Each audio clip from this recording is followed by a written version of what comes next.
All right, let's talk about two of the most powerful and honestly most misused tools in a project scheduler's toolbox: milestones and constraints. When you get them right, they create this crystal clear, predictable path to getting things done. But when they're used the wrong way, they can turn your entire schedule into a complete work of fiction. So I want you to think about this for a second. Is your schedule a real, reliable roadmap that actually guides your project? Or is it kind of more of a fantasy, a document that just falls apart the second it bumps into reality? 9 times out of 10, the difference comes down to how you're using the two tools we're about to dive into.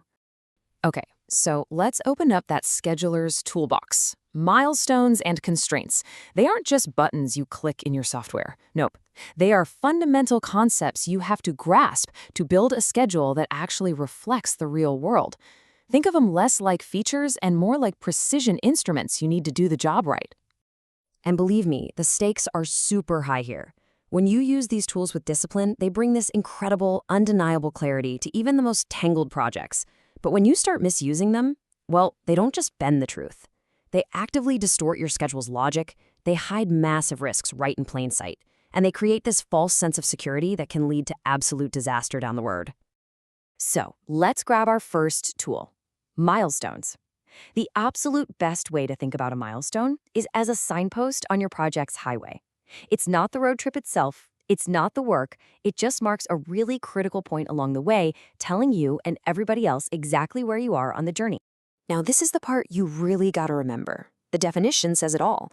A milestone is a 0-day activity. It's an event, it's not a task. It takes up 0 time, 0 resources.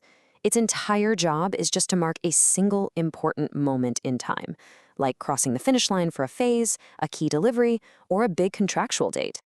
So what kind of events are we talking about here? Well, it can be all sorts of things. It could be a contractual date, like the official notice to proceed, or maybe a huge construction achievement, like topping out a building. They're also perfect for flagging things like payment milestones or any other major turning point that the whole team needs to have on their radar. And this is so important. For a milestone to mean anything at all, it has to be logically tied into your schedule. It needs predecessors, the stuff that has to finish before the milestone happens, and it needs successors, the stuff that can't start until it's done. A milestone that's just floating out there by itself, that's just a wish on a calendar. It doesn't actually tell your schedule anything. All right, time for our second tool: constraints. Now, if milestones are the signposts, you can think of constraints as the guardrails. They are how we force our schedule to deal with real-world limitations, the things that are completely outside of our control. And that word on the screen, override, that is everything. A constraint is not a suggestion. It is a direct command that breaks the natural flow of your schedule's logic and forces an activity to happen on a specific date. This is exactly what makes them so powerful, but also really, really dangerous if you're not careful.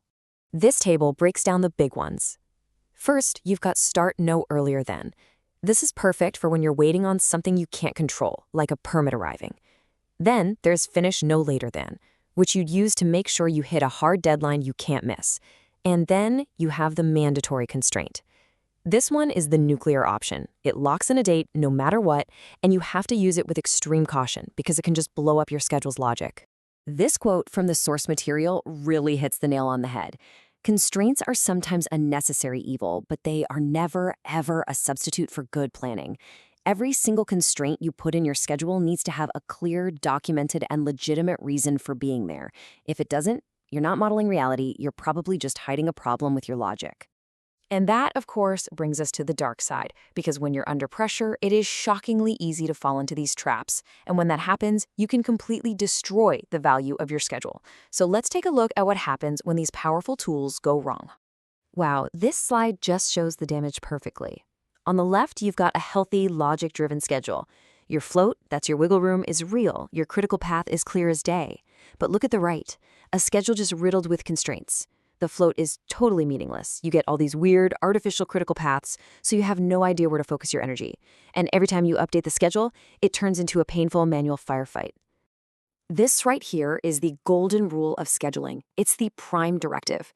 If you ever find yourself reaching for a constraint just to make a dateline line up, you have to stop. You have to ask yourself, wait, why isn't my logic getting me to this date? The answer to that question is the real problem you need to solve. Okay, here is another classic mistake, this time with milestones. It seems totally innocent, right? Someone has an important task, they want it to stand out, so they just go in and change its duration to 0. They think, there, now it's a milestone. It seems harmless, but it can lead to some seriously bizarre results inside the scheduling software. And here it is, the bizarre result. Because of the way the software calculates everything, that one simple mistake can create a situation where a task is scheduled to finish the day before it even starts. I mean, it's almost funny, right? It's a perfect example of how a tiny, seemingly logical error can make your entire schedule completely nonsensical and unreliable. So, after hearing about all these potential disasters, how do we use these tools like a pro? Well, the secret isn't about memorizing buttons in a program, it's about having a disciplined mindset. Let's walk through the clear path to mastering these things. Really, it all boils down to these 3 things. Number 1, logic first, always. Build your whole schedule on a rock-solid foundation of connections.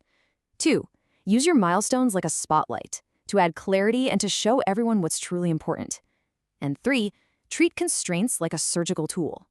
You only pull them out when you absolutely have to model a real-world fact that your logic just can't handle on its own. Ultimately, this is the mental shift you want to make.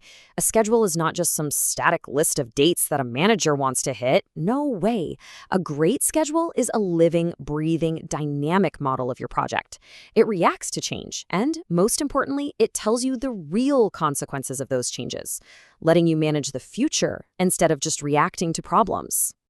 So I'm going to leave you with this one question to chew on. Take a good, honest look at the schedule you're working on right now. Is it built with dynamic logic to help you predict and navigate what's coming?